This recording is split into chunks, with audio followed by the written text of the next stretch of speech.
Hello again, YouTube! This is Dr. Kendo, and I'm here with Scribblenauts Unlimited, the Object Editor commentaries once again, and we've got a new episode for you here, except for it's going to be a remake of an old creation. So, new episode, old creation. A lot of people were asking for Goku kind of over the last few months and stuff, and so I thought that whether you knew it or not, I have created Goku, but it was way back then, and it was a long time ago, so we are going to remake Goku here because I know I can do so much better, and occasionally I'll do remake episodes. And so, of course, this series is just where I create characters in the Scribblenauts Unlimited Object Editor, which is only on the Wii U and PC versions of this game, and I just make whatever is most popular or most requested by the most amount of different viewers in the comments section. We started off with a bodybuilder, the male bodybuilder, as our source object for today. I grabbed that back arm back there for the bodybuilder and made that also be the pants, so you copy that twice here for the legs of Goku, and I'm just kind of getting them positioned in the right way because they were a little bit wonky, and he's gonna be standing a little bit bow-legged, I think, if we keep it like this, so we may need to adjust. I just need to see what it looks like when he's got shoes on. We'll get to that in a second. I did a color pattern there on the arms, kind of made a little wavy color pattern for some muscles and stuff. Got Goku skin color there, and a shark pup, that bottom fin kind of in the middle of the shark pup. We use that to be these sleeves here of the blue kind of undershirt, I guess, for Goku. We'll get to that now with a mola as the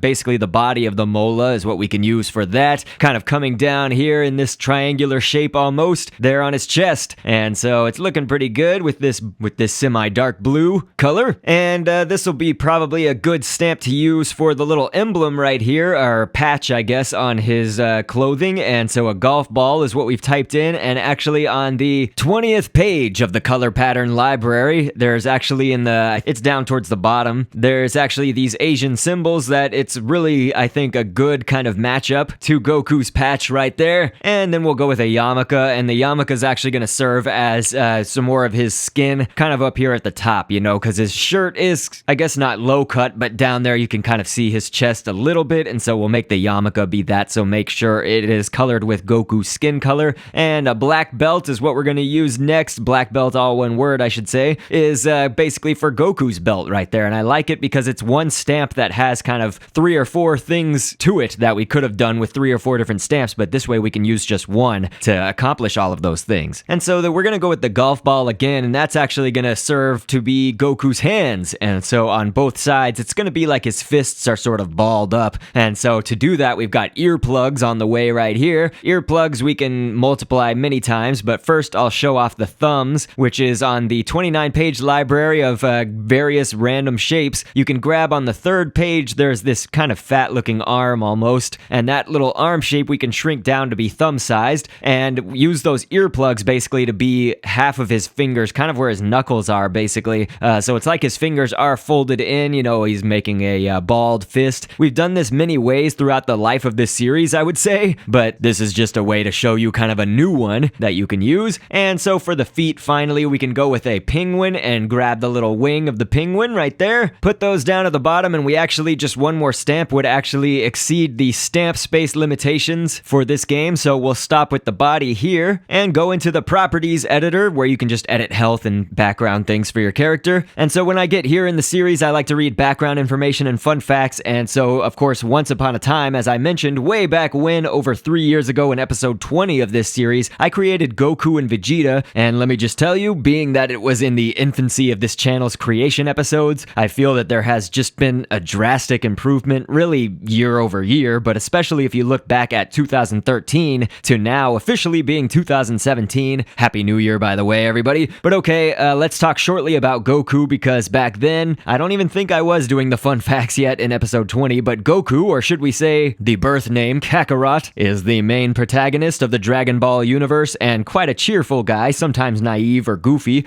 but Goku is a Saiyan originally sent to Earth with a mission to destroy it, but as an infant, an accident alters his memory, which then caused him to grow up with a good, pure heart, and later to become one of Earth's strongest defenders. While I didn't really have any hate for Goku in the show, I will say that I thought that they used the Goku card maybe just a few too many times, but I only watched Dragon Ball Z up until the Android Saga, and then last year I actually watched all of the Cell Saga episodes, so that's as far as I've made it. I think Goku was just kind of brought in to save the world one too many times, and before I get backlash, yes, I certainly definitely acknowledge that they had a few instances where Goku was out of commission or maybe wasn't the strongest character in the show, but if you think about it, the show would still focus on and be Goku-centric, as they would emphasize that we needed Goku to get better or to train and pull us out of the danger. Maybe it's just because Vegeta is my favorite character that I have these feelings, I don't know, but again, I don't dislike Goku, and I think actually the English voice actor Sean Christian Schimmel does an amazing job with his voice. Hopefully you can see on screen also we started off with the head as the source object because now we're going to create Goku's head. Over that we put down a Stegosaurus, kind of the front leg, but the upper part of the leg, so just above the foot, of course, of the Stegosaurus, there's that upper leg piece. And we're actually taking a mouth in this game, which usually I don't do for mouths. It's got this kind of strange open screaming mouth, which is actually great for Dragon Ball Z characters, I would say, for at least the Goku pose that I'm going to do right now. God, you could make his mouth so many different ways, you know, if you want it to be closed, open, kind of grimacing, something like that, whatever you would want to do, but hopefully you notice that we actually took the lips of the mouth and painted those white, because those are actually going to serve as the teeth, and so then I just kind of painted accordingly, I guess, the rest of the mouth where the actual mouth's teeth were in Scribblenauts. I painted over that to be kind of the inner parts of the mouth, and I did that for a specific reason. It was mostly because having the lips on there looks very weird sometimes, and so Goku, I didn't want to have lips like that. You know, their animation style in DBZ doesn't really show off the lips like that. On most characters, we should say. A nursery fish, that kind of middle fin, I guess, on its body, the little fin, it's very tiny, is what we used. Actually, I used it for that purpose because it's so tiny. I did it twice, put them on top of each other, kind of curved a little bit there next to the mouth, and that's just for that divot there above and to the side of his mouth to show that it's super wide open. He's yelling. Barrel eye, you can grab one of the fins of the barrel eye, that's a fish of course, and we're putting it down to be the nose, but I'm actually going to need another piece of the barrel eye. We'll go with down at the very bottom fin in the middle and take that for the other side of the nose. So just to give it kind of a little bit of shading and detail, that's why we did two barrel eye pieces instead of just one. You could go with just one if you want to add some extra stamps somewhere that one stamp takes away. And then I hope you saw that we took a trapezium shape. You're going to need to type that in for if you're playing Scribblenauts Unmasked, but in Scribblenauts Unlimited you can kind of just grab it from a geometry library of shapes. But that trapezium we painted white to be the outer parts of his eyes, I guess, the main part right there. And I'm actually going to go with a different barrel eye piece, so hopefully you could see that I did change that barrel eye nose just a bit because I think that this looks a little bit better. And the dot will actually do for the inner parts of his eyes, you know, the pupil and really just everything in there. Dartfish is what we can type in after that and take the top dorsal fin of the dartfish and make that be the eyebrows, basically. So it's going to be a pretty fine rotation and fine positioning. It should be specifically kind of above those trapezium pieces, but you don't really want skin to show in between the eyebrows and eyes. If you're going by my design, which I'm trying to do like DBZ, of course, in their animation style, I typed in hemisphere. You can just grab it from the geometry library of shapes if you're in Scribblenauts Unlimited again, but I just wanted to type it for whatever reason. And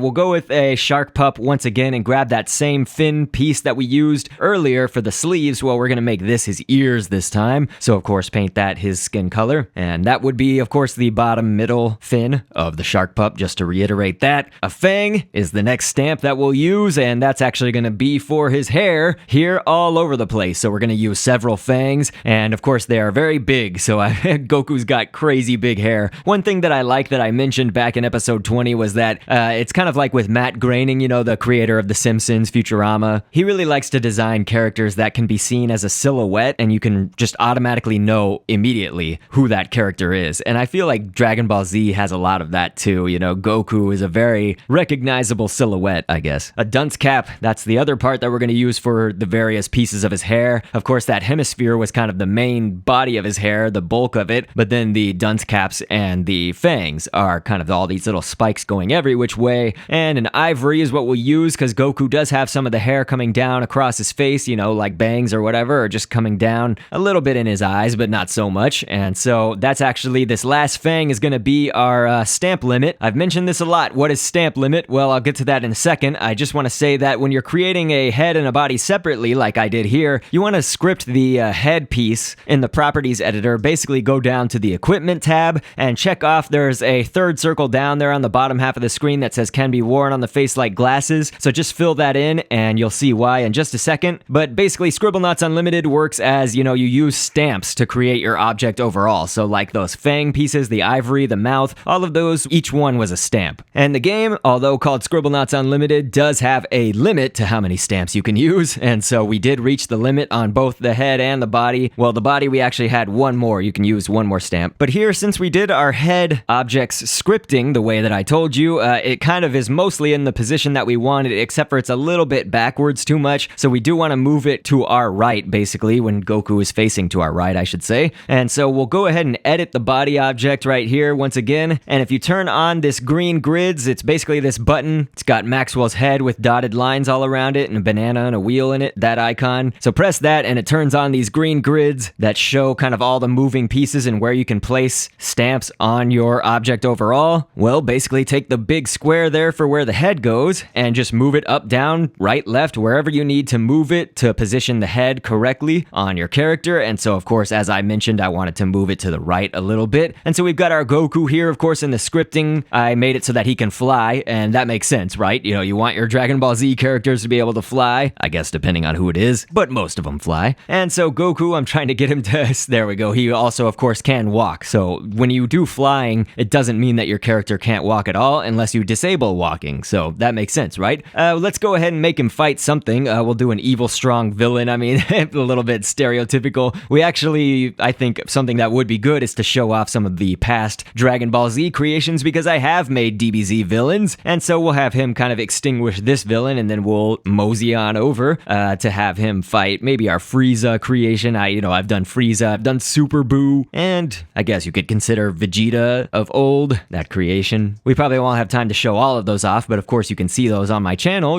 Those are all episodes here. And so our Goku creation, let's get him set up against our first Frieza form. And so this was a little bit more recent ago, I guess, that I did the Frieza creations, and I really enjoyed doing those. They were some of my favorites of the year. I really liked the detail. I felt like a lot of the stamps in Scribblenauts could kind of fit it almost exactly. And so we've got them fighting now, and Frieza actually, just the projectile out of randomness and just to have a circular object basically was that Frieza shooting out Pearl. You could do so many things for DBZ characters. It's like Goku, I've just got a circle right now, since they shoot out all kinds of things, and each character has different sort of blasts and weapons and wave attacks, all sorts of things. It's again, there are just a ton of stamps you could do for that, and so I kind of tend to go, I guess, to this circular shaped stamp projectiles. And so this battle is just gonna go on forever, as kind of Dragon Ball Z battles actually do.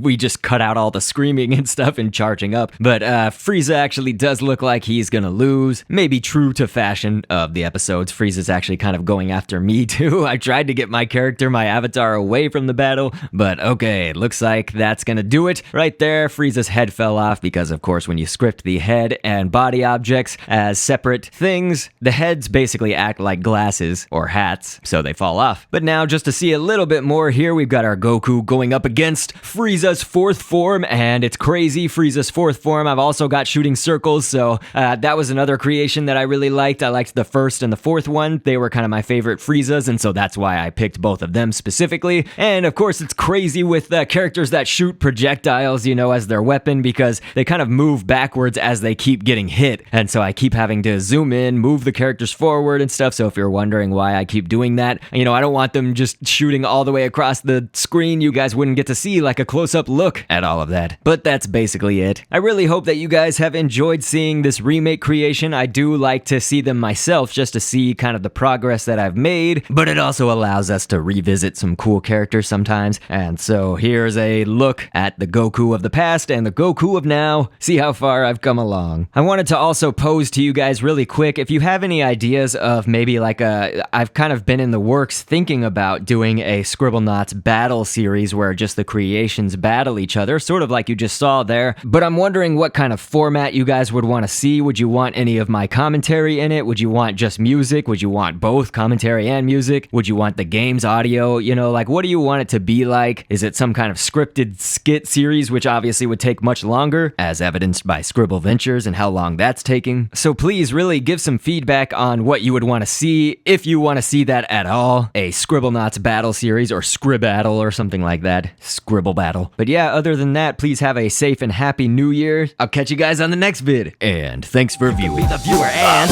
down the road of twists and turns, always anxious to see what's within. We can look ahead to the point of no return. return to the rest of our lives as a spectacle we